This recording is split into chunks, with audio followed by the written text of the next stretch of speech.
the way that Derek Jensen puts it is that we're solving for the wrong variable, right?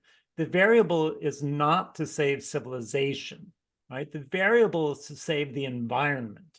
So it's really a question of what our goal is here. And, my goal is to be an old school environmentalist, that first and foremost, I love nature. I love the beauty of the planet. I love the way, the diversity of life and all the different ways it's expressed itself. This destruction of the planet is already happening. This disruption of society is already happening. But my sense of being a doomer is that this is inevitable, and we have to make a choice for what we want in our lives with that knowledge, right? What are the choices I'm going to make for myself? Understanding that that's coming to pass. How do I want to treat others? What do I want to focus on? My goal is to preserve as much of the environment as I can for, honestly, whatever comes next after human civilization.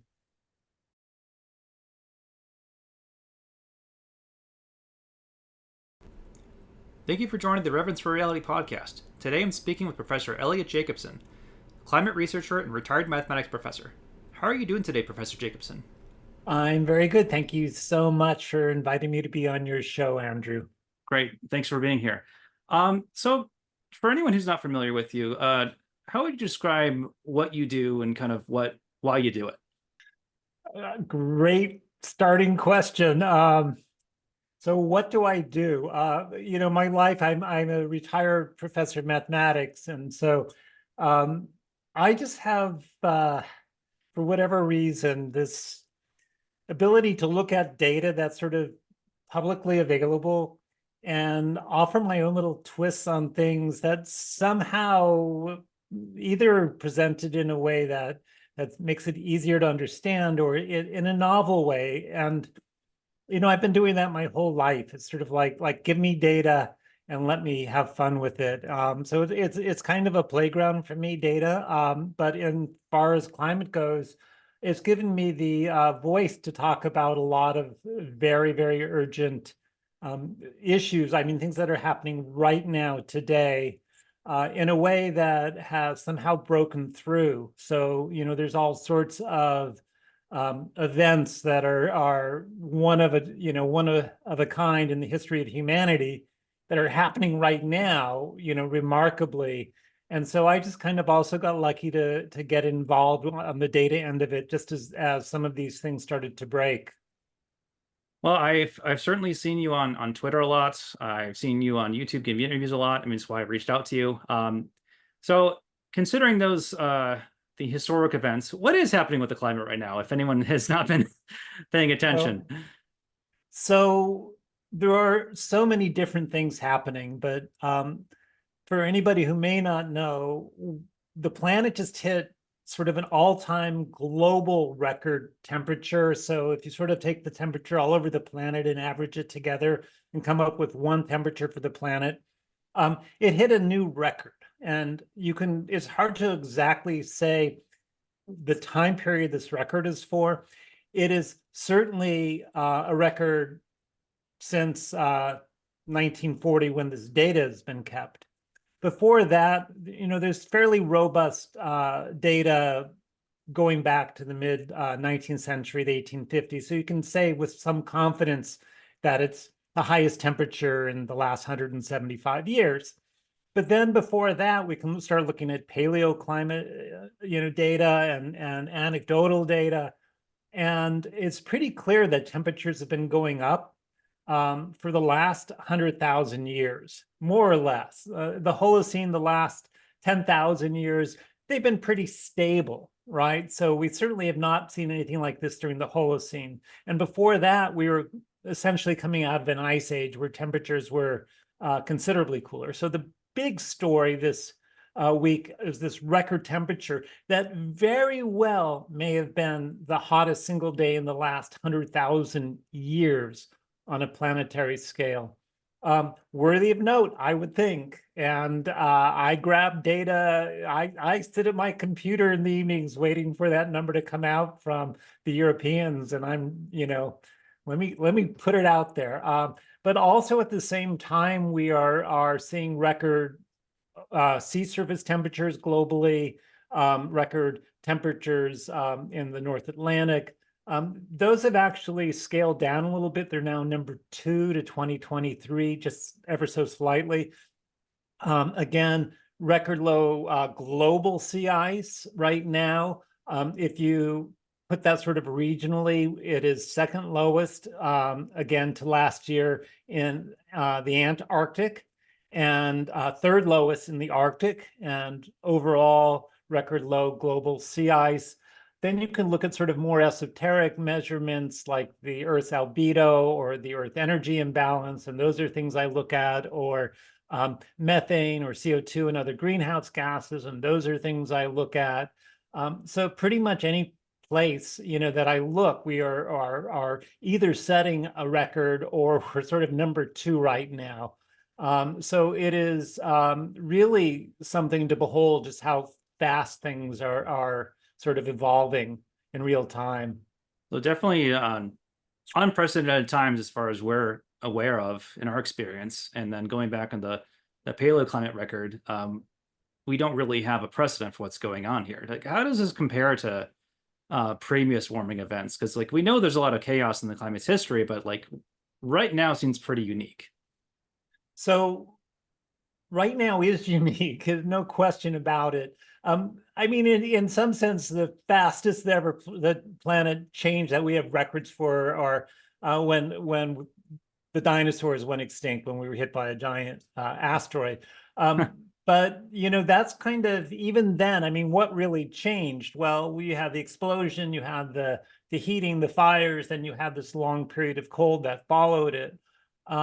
So there is, in some sense, we're changing faster now than even during that period, in terms of sort of the composition of the atmosphere. And there really is not any period of time that's comparable in terms of how fast greenhouse gases are entering the atmosphere. So, in the past extinctions, whether it's been due to volcanism or in green algae, or where the planet happens to be in the galaxy at the time, there are all sorts of things that can sort of affect our climate. These have all taken place over thousands, tens of thousands, or hundreds of thousands of years, right? These changes that sort of brought on these extinction level events. I mean, we're talking about things happening now at a rate that is 100 times faster than any previous extinction event. It's just the time scale of the change is the real impact here compared to previous events. There's just nothing like it in any record that we could compare this to. So typically, if you look at the the changing climate from the last glacial maximum we had, we had a pretty big swing in temperature, but that was over thousands of years. Yeah, I mean, yes, the globally the temperature was I forget, about 6 degrees Celsius cooler, I think, during the glacial maximum. I mean, fairly significant, but yeah, it takes tens of thousands, hundreds of thousands of years for that to sort of move in a meaningful way. Whereas, we've changed essentially by 1.5 degrees Celsius in the last 100 years, more or less. But I mean, even in the last 50 years, we're a good part of that, right? We're at 1 degree C or something. I mean, things just don't change that fast on a global scale unless there are some very powerful forcing going on. Which is going on.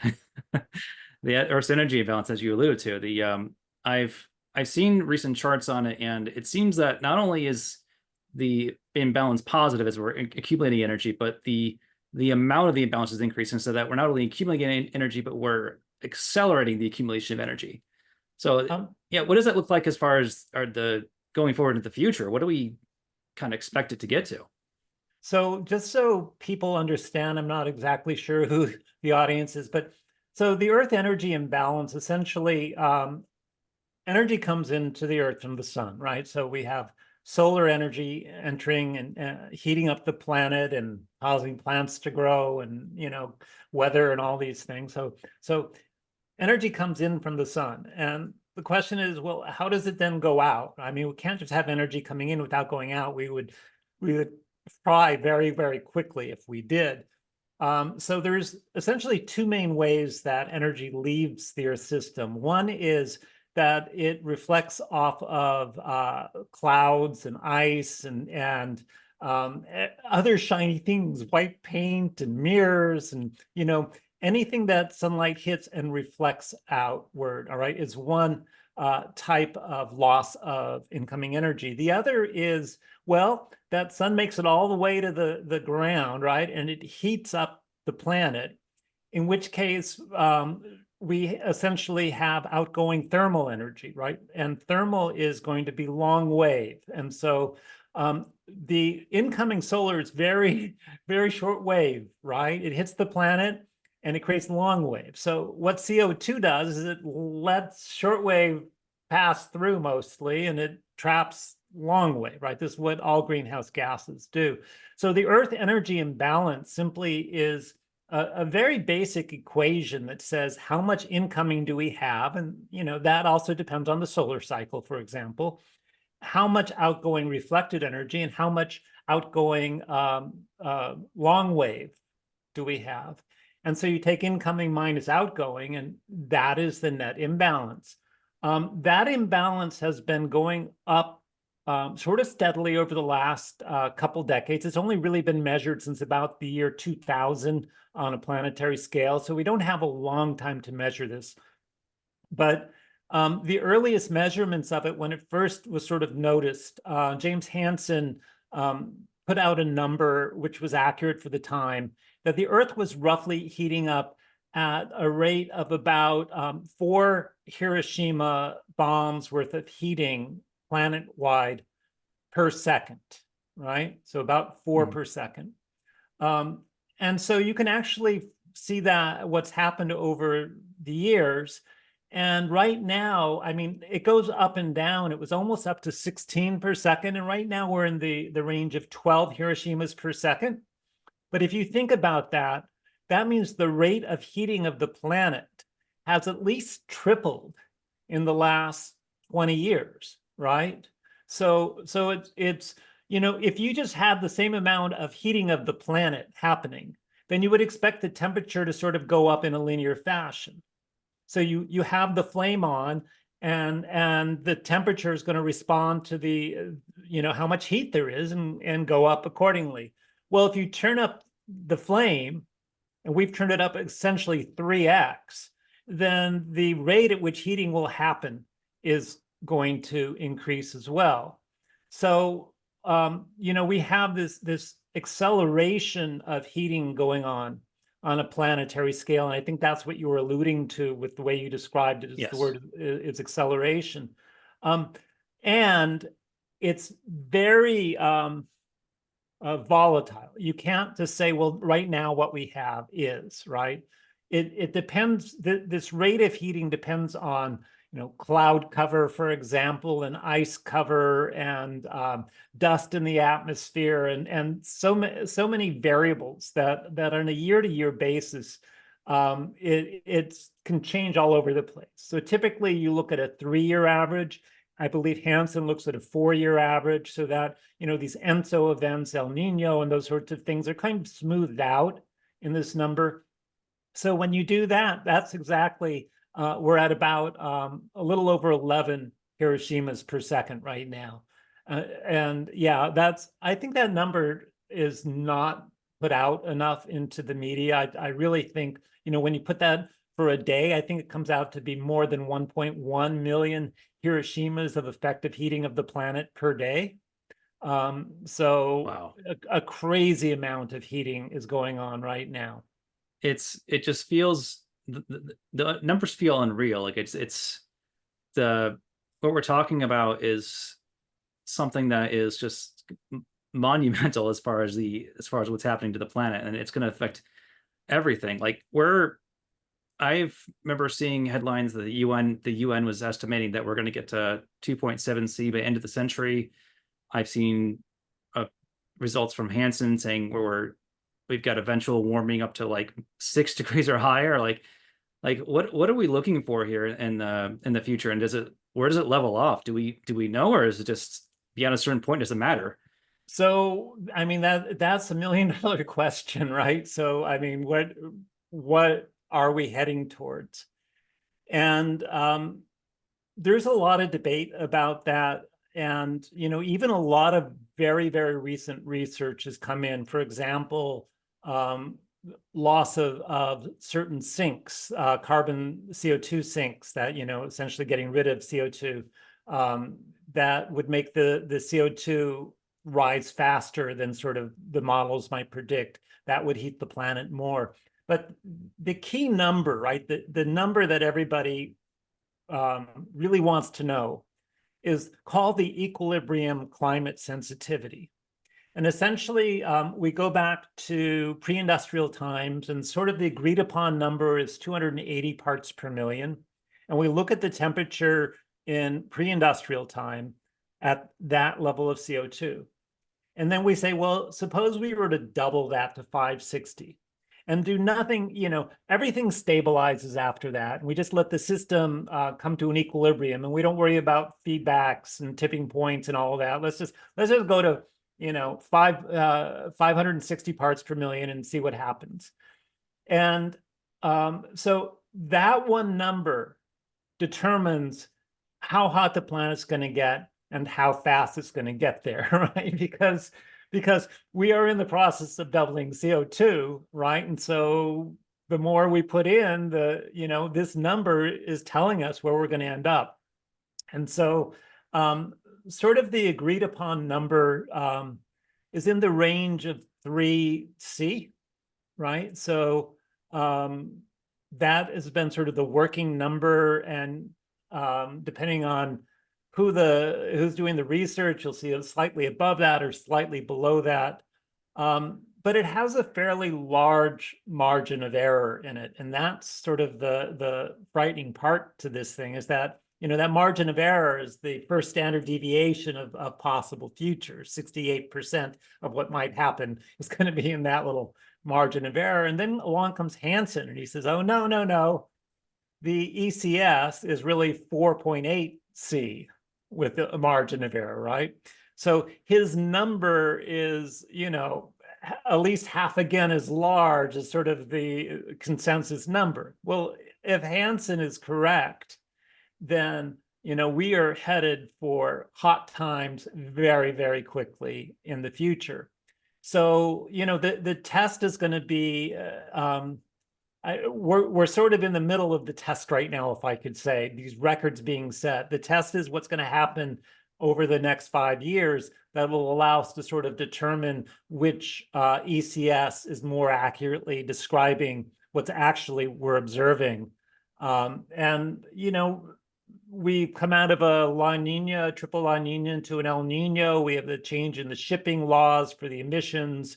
And all of these things, may have just been sort of playing together at the same time to give us an artificial sense that things are happening faster and more in line with Hansen's prediction. But you can't be 100% sure of that, that they're artificial. Maybe they're real. Maybe we really are at this new, in this new climate paradigm. So this is why what's happening right now is so important, and keeping up to date with it is so important right now, right? Is that we, planning for the future, there's one number is everything. And the records are being broken right now and don't seem to be stopping anytime soon. Right. Yeah. So you mentioned there's always uncertainty with these models. Like we've only been doing science recording for so long, and we have to infer from the past using proxies or whatnot. And so there's always a margin of error on these things.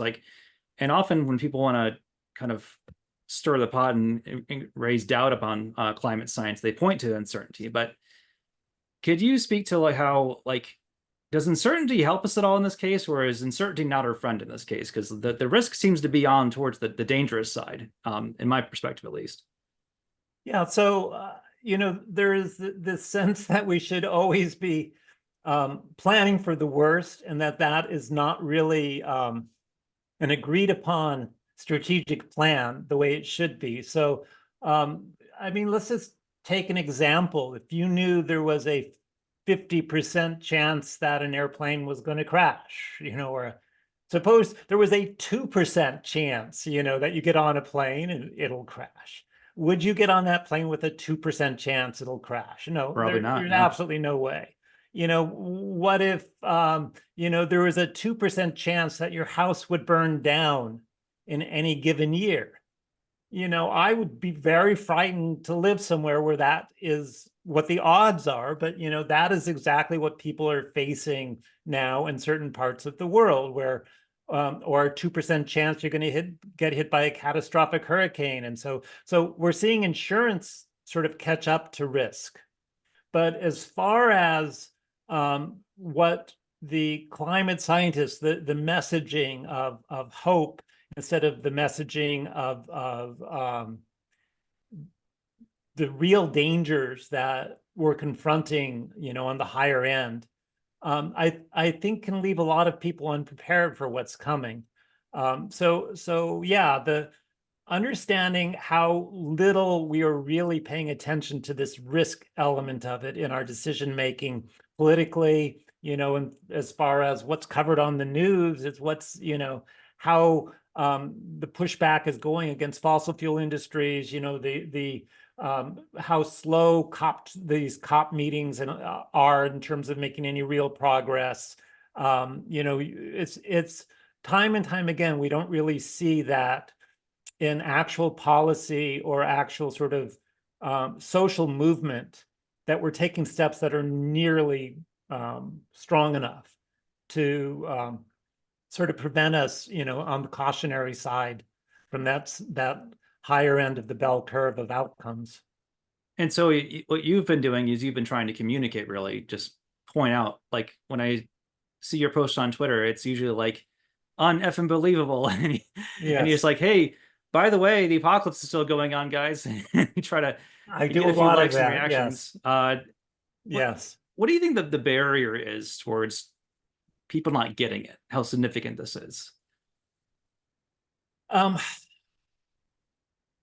Well, there's of course a sort of an industrial incentive, profit motive to disincentivize publication of this information. I mean, there's interests that have a lot at stake here, whether it's capitalism as an interest or it's, more just industries like fossil fuels that have an interest. So, or it's really, just sort of this inertia of global industrial civilization itself that has an interest. So there are all these sort of players, but I mean what it would actually take is something that's honestly never going to happen. I mean, you look at what Extinction Rebellion, their messaging about the need for social revolution, or you look at, for example, the degrowth movement in Europe and their movement, to try and essentially ship some of the wealth of the North to where it could be useful in the South and have us sort of live more frugally with so you look at the people who actually have a plan that's sort of functional, and every time that moves forward, it just hits huge roadblocks, like what is, the imprisonment for 5 years of Roger Hallam, and I saw that. And his group, for example. So what it actually takes is it is, first of all, political, but anyone who does it politically, it would be political suicide. And that's part of the message of doom right there. It's like, what does it take? It takes doing away with most animal agriculture, right? It takes prohibiting air travel except for emergency. It takes prohibiting travel by car, personal car, except for necessary travel, whatever that is, to a job, to get food, whatever. But forget driving to Las Vegas, right? I mean, just forget leisure travel of all sorts. It takes a massive effort to do away with all plastic products. And I mean, over and over again, you just think about all the little things that are going wrong at the same time, and all of those need to be tackled politically. And that's not going to happen. And all you can do is yell and scream it as loud as you can, as often as you can, and watch as people who try and implement changes, get knocked down politically, for wanting those changes. Yeah, because essentially, like you said, you'd have to, if you wanted to seriously tackle the emissions problem, you'd have to take a very draconian action and say, like, hey, we're stopping all these things. And that's not going to win any votes, and it's not going to win any voluntary action. And if you tell anyone something like, it's one thing to say, like, oh, you can't own a private jet, but it's another thing to say, like, hey, you were going to feed your kids some chicken and you can't buy that anymore, or something like that. Right. Like, it gets very personal quickly. So yeah. Yes. So I guess what I'm curious about is, personally for you, when did you like get it? When did it sink in? Like, oh my God, this is happening. Like, Well, I mean, it's been a lifelong process, but most of the major environmental legislation in this country, in the United States, was enacted, believe it or not, during the Nixon years. Roughly speaking, 1970 to 1974. That's when, the EPA and NOAA and the Clean Air Act and the Clean Water Act and the Endangered Species Act and starting to do away with lead and DDT and all these other things, got going. Earth Day and so on. And along came Ronald Reagan, right, in 1980. And Ronald Reagan, famously said, you've seen one tree, you've seen them all, or one redwood, you've seen them all. He took down the solar panels that Jimmy Carter had put up on top of the White House.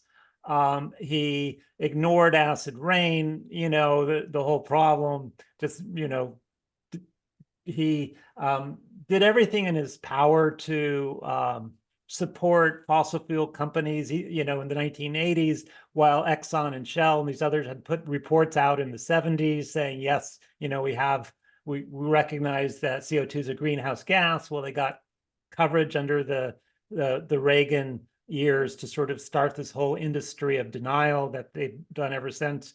So when Reagan came to power in 1980, I wore a black armband, right? So for me, it's been that long, honestly, that I've kind of known that this is our direction.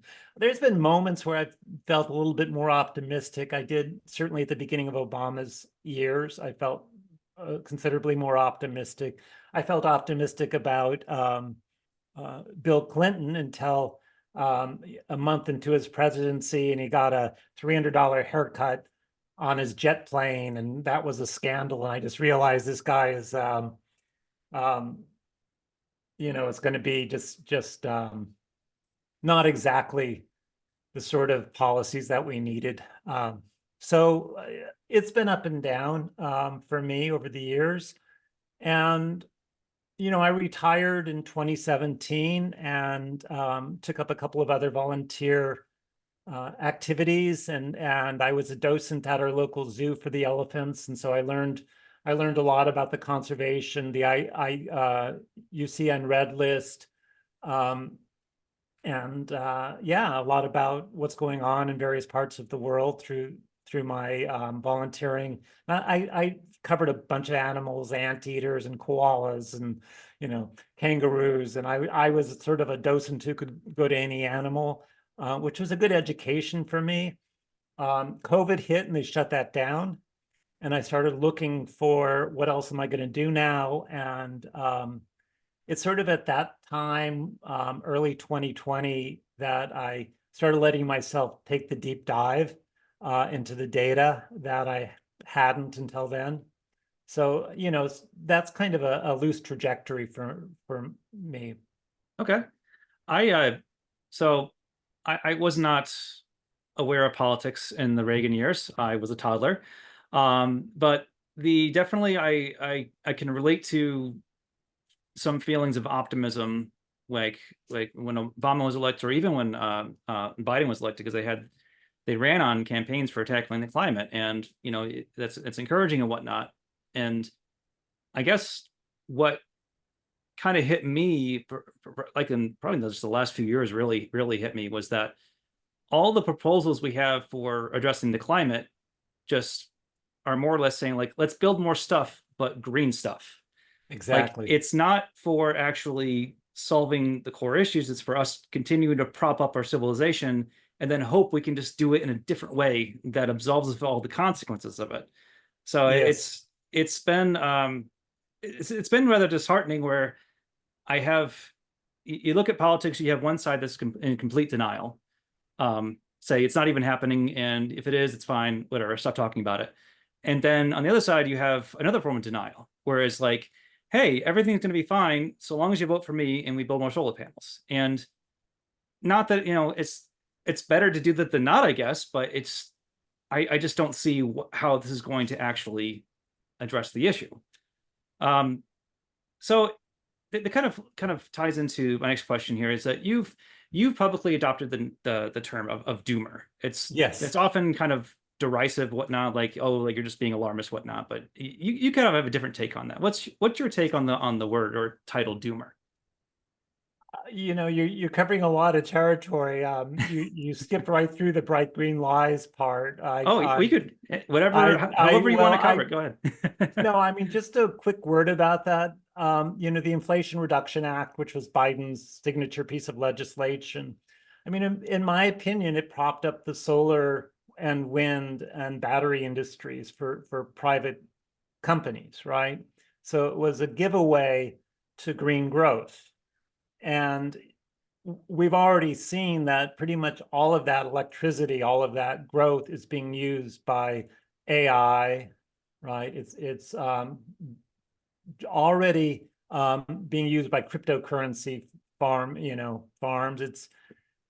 We will use all the energy we produce, right? So producing more energy is not a solution. We don't see the new energy replacing the fossil energy.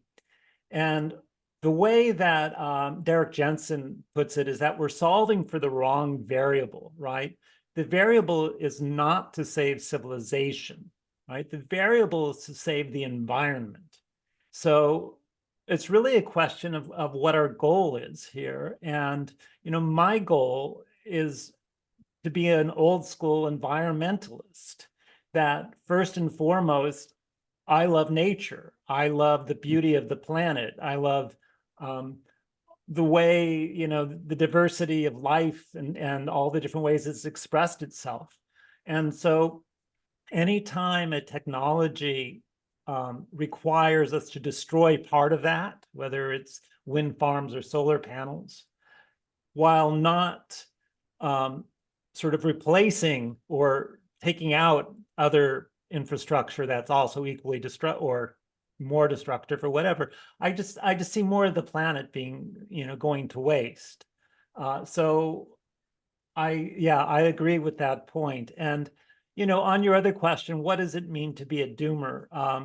So it's a complicated question.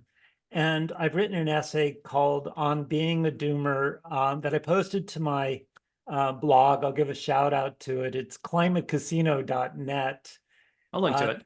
Yeah.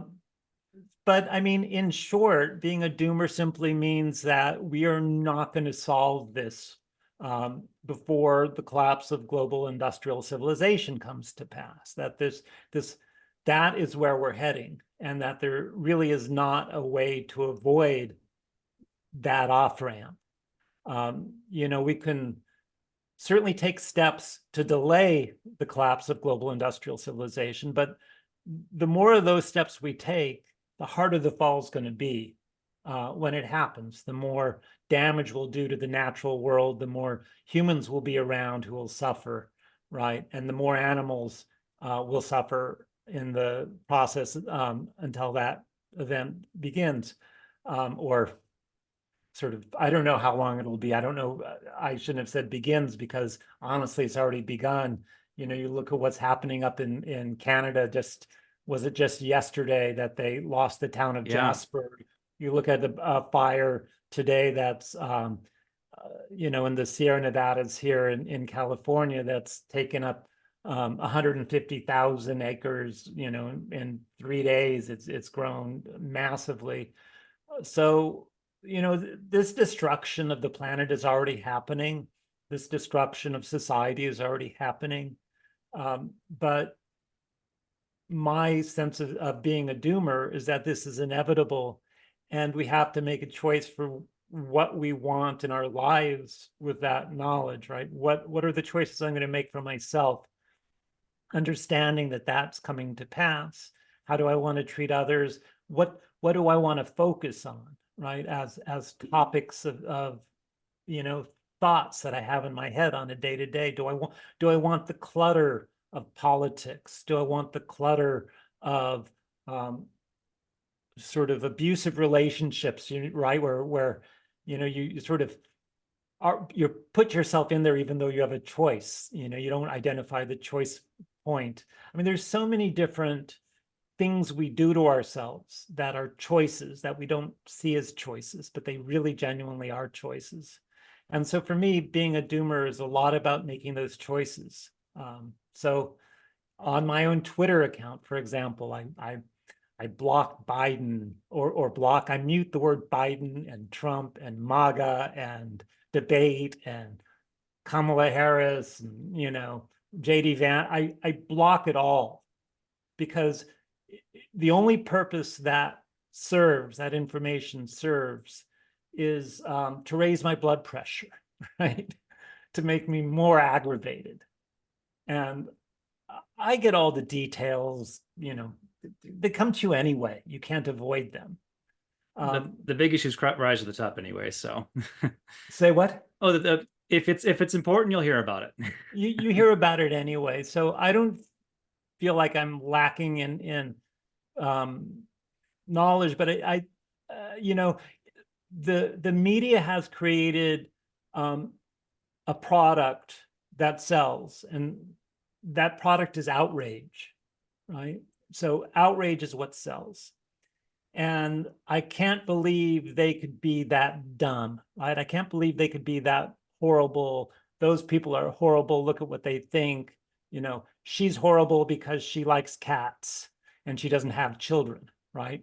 I mean, the sort of outrage that we have to build for ourselves to make it through the day, and then we carry that with ourselves all day. That's so toxic, right? And for me, you know, in these moments of collapse of everything, I want as little of that toxicity in me as I can, because there's plenty. There's more than plenty without it. So really, the idea of being a doomer, it's not like a giving up and just being depressed sort of thing. It sounds like really it's motivated you to rethink what's important in life and kind of prioritize what you want to do and push out the things that are not worth your time.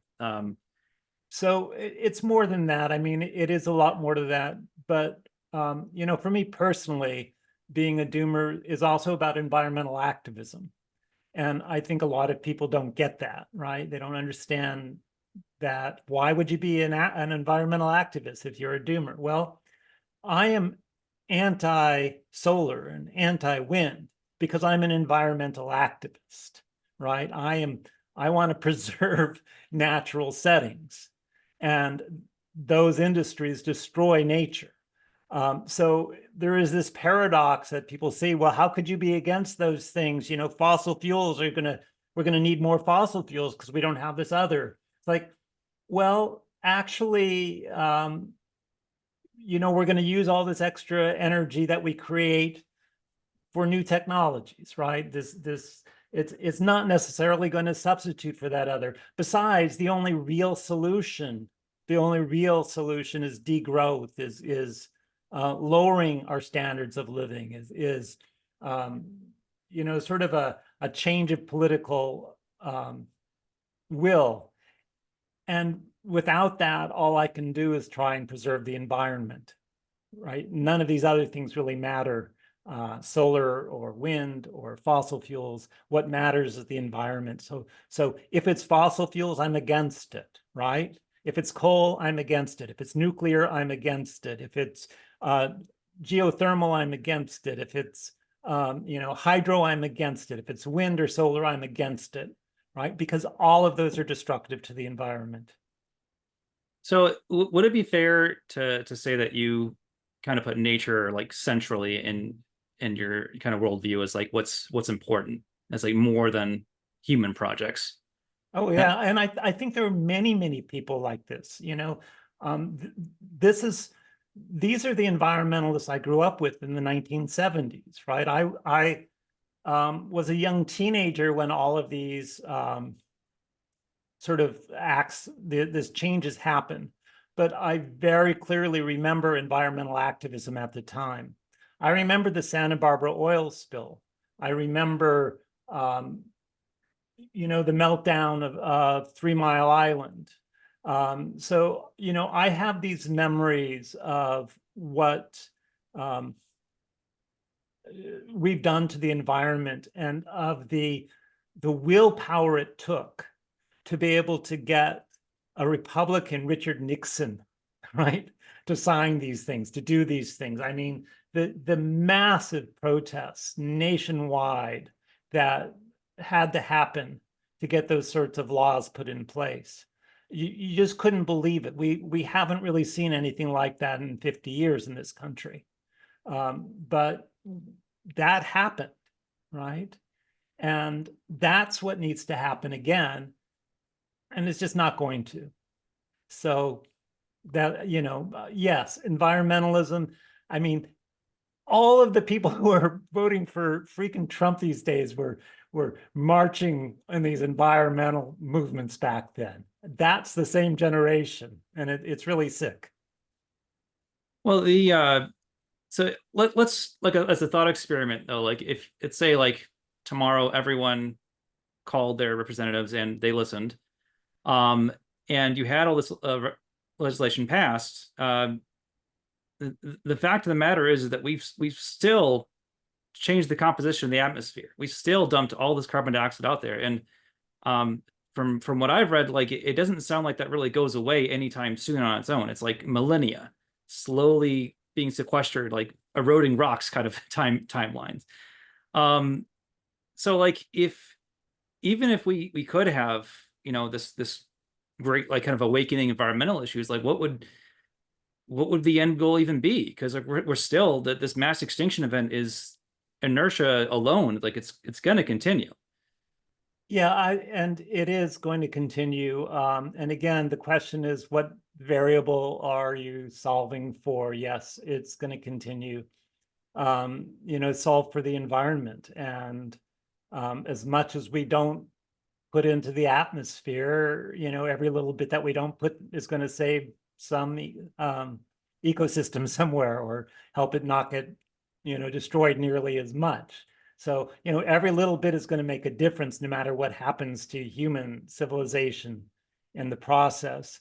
And as far as the inertia goes, I mean, in 2020, given sort of the agreed upon value of the ECS at the time, the equilibrium climate sensitivity, the calculation was that we had to reduce CO2 emissions 7% a year till the year 2030 to be able to stay under 1.5. Well, in the COVID year, we reduced emissions 7%.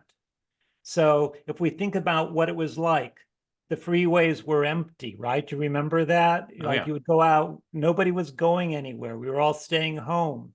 We wouldn't go visit friends. We would stay home, right? What were we using? Well, we still need electricity and heating, and we needed some shopping, whether we went out or somebody brought it to us, right?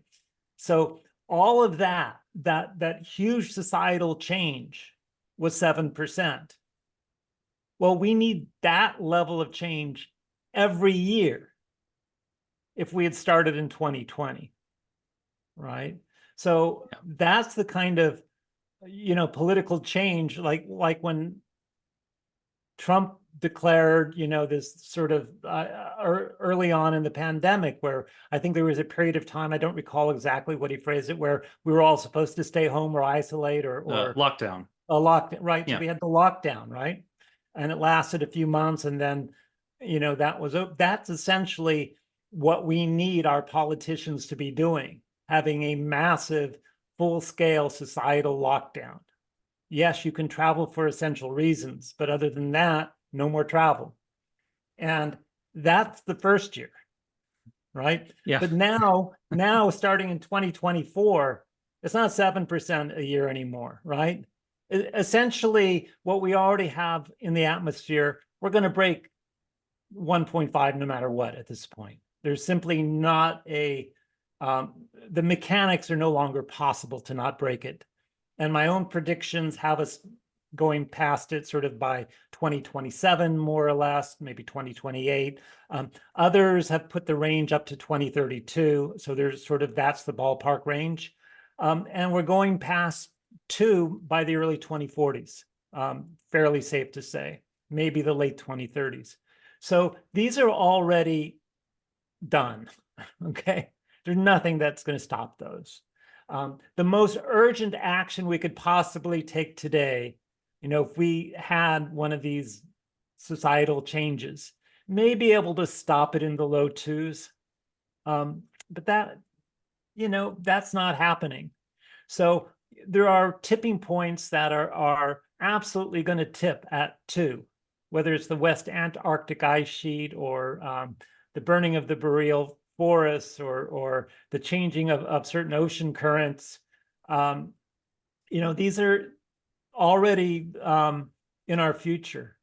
So yeah, I mean, humanity we had the off-ramp, believe it or not, during Trump's presidency.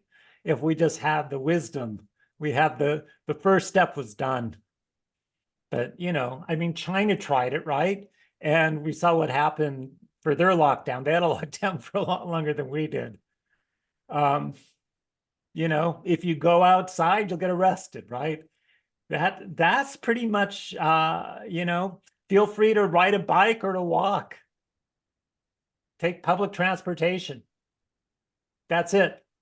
Because even though if you were to enforce that, like right away, there'd be people like, well, I'm really connected and I'm really important, so I'm going to still fly.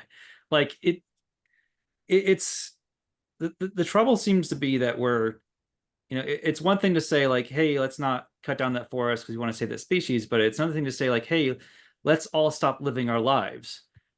Because like environmentalism seems easy when you don't have to sacrifice anything for it. But this really is what we're talking about here, is that we would have to essentially crash all of human civilization.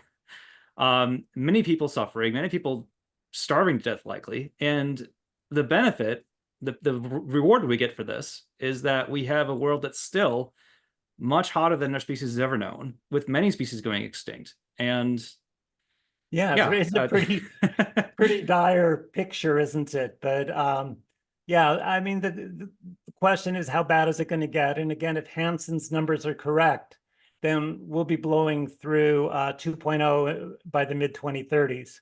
So, we'll see, right?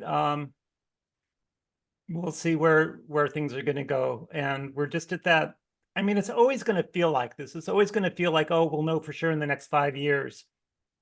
And if you read sort of, some of the literature dating back to the early 1990s, for example, some of the climate literature, they all point to like, we need to take action now. This needs to be solved by the year 2000. Or you look at 350.org, which is devoted to the maximum CO2 can ever be and maintain civilization, and the long term is 350 parts per million. right? So we look at these benchmarks that we sort of crossed over and over again without taking action. And the question is, why should we think anything's going to change now, right? I mean, the calls for change, honestly, were just as urgent. They were just as urgent in 2006 or 5 when Al Gore put out his movie Inconvenient Truth as they are today. So when are things going to change in a way that will make a difference? Well, they won't.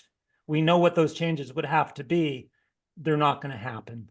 And hence, my goal is to preserve as much of the environment as I can for honestly whatever comes next after human civilization.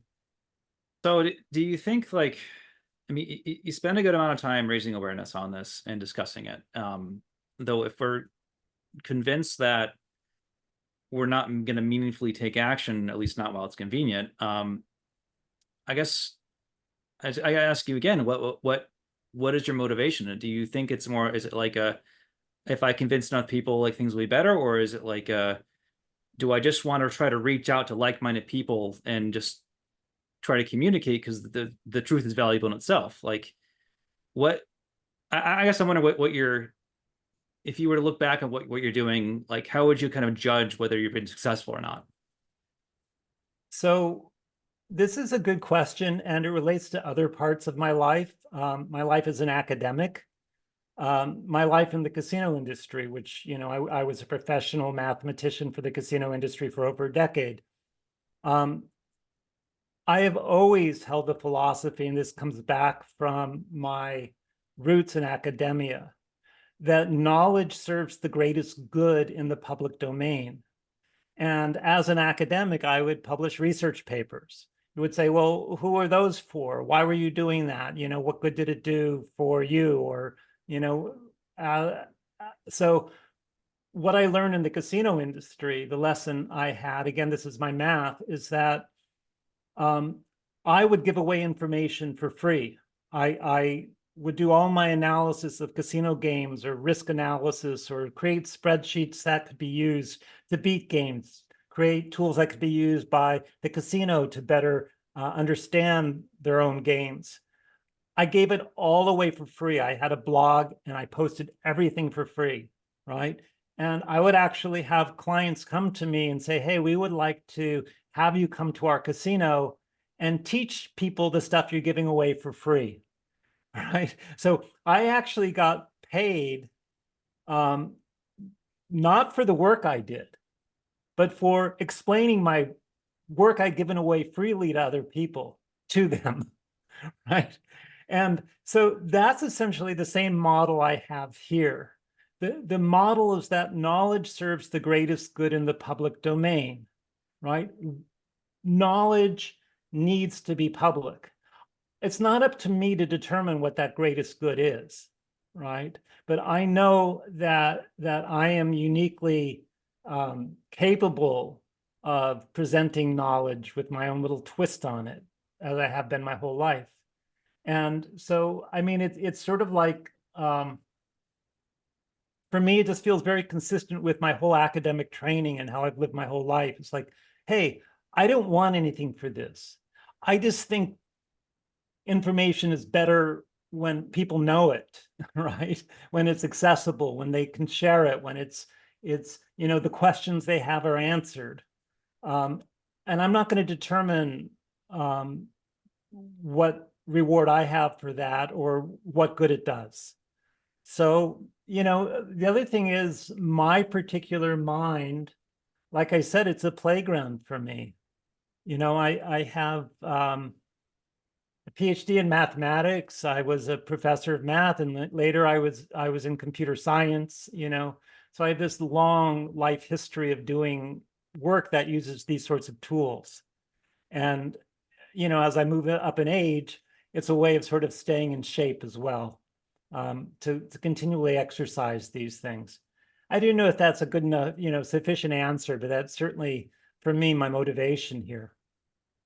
Well, so I've tried to communicate as well, like through social media, like the urgency of the climate issue. And I think, like, if you come at it with this whole perspective of like, I need to win people over, I need to had them agree with me. We need to vote for XYZ. Like, it's going to be very discouraging, because it's not, you're not going to get much traction that way. And I think what I realized was that if instead, if you go up from the perspective, like, I just want to try to understand things better myself and try to communicate what I understand, and then just however that goes, it goes, then suddenly it's not, you're not working with the expectation where your satisfaction depends on other people letting go of ignorance. It's your satisfaction is the actual work in itself.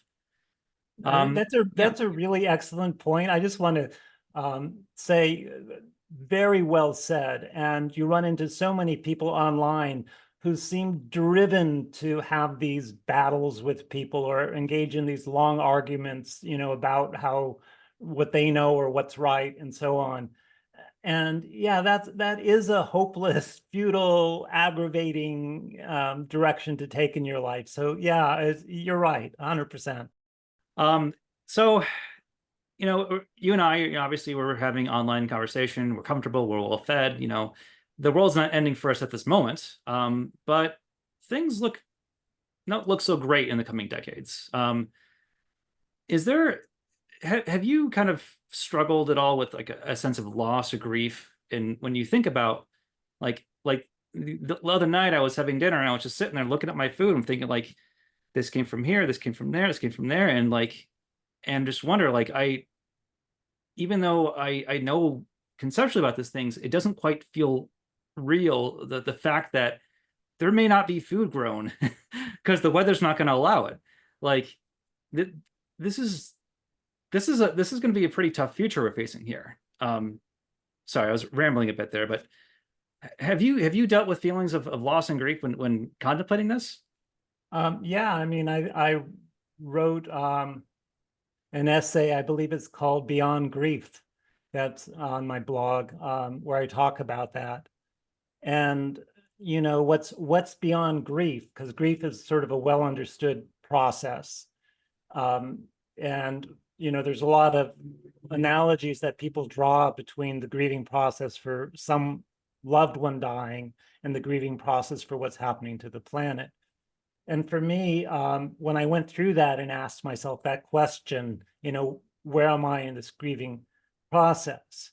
I realized that there really isn't any one of those that matches my experience, that I can say, oh, I'm bargaining, or, oh, I'm in denial, or whatever those phases are. The closest is that there's sort of this phase of depression that people will go through, which is typical of acceptance, where you finally come to realize it. But it's not depression either, right? So depression typically means you turn off the lights and crawl under the covers and you're not active anymore. So for me, when you say grief, the word that resonates is sadness, right? A truly profound, I always break down when I talk about this. So yeah, I mean, just this profound sadness for what we are doing to this spectacular species that we are, and the beautiful things that humanity has created as part of its legacy, our art and our science and our music and our cultures, right, and so on. But also sadness for what we've done to this beautiful planet, and then sadness at the recognition that this is an unstoppable process. So yes, I've worked a lot with grief. My wife is a death doula, so she is actually helps families deal with an actively dying loved one who might be in hospice or have some other situation. She's also a chaplain for the fire department. So when there's an accident or a suicide or a murder or something like that, she'll go out to the scene and help the family or the loved ones deal with that. So, we have a lot of experience in this household with grief. And so I definitely understand that process. And so that's why I was very careful to identify, this is a very particular type of experience that when you recognize what's the unstoppable momentum of our planet towards, civilizational collapse and ecological collapse, I think sadness is the word, because sadness also allows you to still be involved, right? For you to still be an activist, for you to still want change, and for you to still, do things to help. And there's really nothing in grief that does that, because grief is all about, well, it's already been a death, right? We've already lost it. So sadness doesn't imply that. So, that's kind of the layer I put onto your question. Okay. So aside from, the sense of loss and sadness, what, in light of what's going on, what would you say that, on the flip side, kind of gives you joy? What are you grateful for? Um, so we have a feeding station at my house. We feed critters, and every morning I put out seed and peanuts, and the crows come very early and eat up all the peanuts. So I'm friends with a lot of crows. And then during the day, we'll have rabbits and birds and squirrels and rats. And, we have an owl in a tree out in our backyard. And we've been having a red-shouldered hawk, flying around our property the last few days. So, I love the natural world, and I love it being close like that, and my being able to just appreciate it, every moment I get to. So yeah, that's the main thing. Like, if I were to say, I have a cat. I love to hang out with my cat. My dog's a bit older. She doesn't want anything to do with me anymore. I spent 10 years giving her walks, and now she just wants to lie in a corner and sleep. But so I enjoy all of life. That I take care of our garden, our yard. We have tomatoes coming in right now, so that's certainly high. I cut 3 off the vine yesterday, so that's it's so those are the sorts of things. I also really, I'm involved as a volunteer, so volunteer work gives me joy. Finding a new way to use, my particular skills and interests to give back to the world. Service, service is very important to me as a lifestyle. And, you could treat what I do on Twitter as a service, for example, just putting out data for people without expectations, right? So I also, right now I am volunteering for the Planned Parenthood book sale. I think Planned Parenthood is a remarkable organization. And, in particular, its work on reproductive rights is something that's very important, because, I have this interest in humanity, and so do they, essentially the health of humanity and allowing people to make choices. So I'm very involved with our book sale right now, and that's, great. And I have a couple kids and grandkids and a lovely wife and all those things as well. So the response to the world ending is just trying to live, and trying to connect with nature how you can, trying to serve people, and trying Yeah. to live the best life you can, it seems. Yeah. I summarize it with a 3-point, lifestyle summary, which is kindness, generosity, and service, right? So service I've described, generosity, give as much as you can, right? We don't need to take in anymore. We should all give to the maximum extent we're comfortable giving, in all ways that, there's not a particular way you should give. You should just give. And that's why I made all of my stuff free all these years. I gave it away. People were like, I could make $50,000 in that. No, I'm giving it away. So I'm definitely about generosity, and kindness is the one I really suck at. I'm sort of an arrogant academic who thinks he's right a lot of the times. But I have my moments of kindness as well. So I work at it. I believe we're at the end of our questions I have here. So any closing remarks you wanted to have before we end this? I think you covered a huge huge territory with me, and thank you for your excellent questions and your feedback and your insights. Definitely appreciated. And no, I'm just very happy to have been on this program with you, and so thank you. Awesome. Thanks for taking the time for the call, and thank you for your answers and for saving me from my rambling questions sometimes there, but much appreciated. Okay. Well, it's been great. It's been a great conversation. I will I'll let you know when this is posted online, and you take care. All right. We'll see you later. It's great to meet you. Bye.